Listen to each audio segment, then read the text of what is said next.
Good evening and welcome to today's week starter edition of Plus Sports on Plus TV Africa. My name is Wale Agbede and I'm your host back on your screen for another bumper edition of the show airing from our studios in Lagos. It's been an interesting week that has touched on our lives with regards to sports and excitement from football. It's the business end of the season, so we're seeing more and more games with more and more consequences for those who are trying to win titles, for those who are, of course, trying to keep their positions in their leagues and ensure that they don't get relegated, and of course, the teams who are already getting relegated from England to France to Germany to Spain and Italy. All the games now in the business end of the season having a lot more consequences, and of course, it means ultimately that the games are a lot more exciting. As we build up to the second legs of the Champions League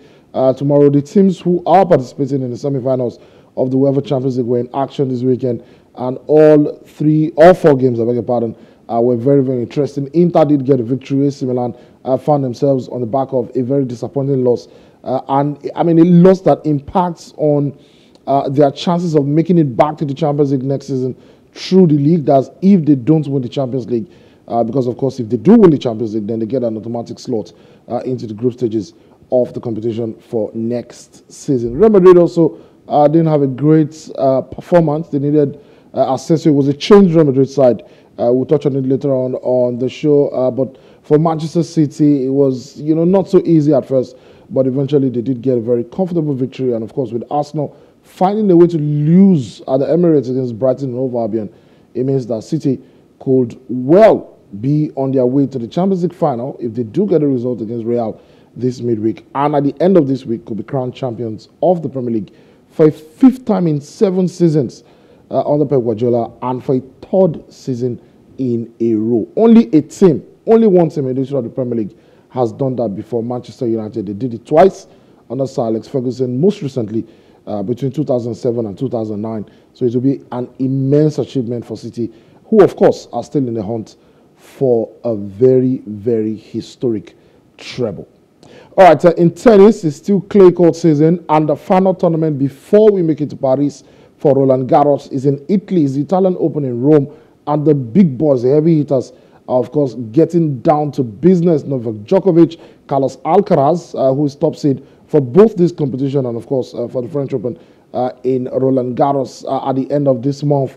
All the big hitters, Fabio Fognini unfortunately lost in his game. Daniel Medvedev got a good result, and also in the female section, Iga Swiatek, has continued her form since late last year to the start of this season, the world number 1, and has enjoyed a very good time on clay in the clay court season this year. We'll be touching on that later on the show. But this evening, we'll be starting off on the domestic front with former Super Eagles captain Austin Jay-Jay Okocha, who came out over the course of the weekend to reveal that he turned down offers from some top clubs in Europe because of wage issues.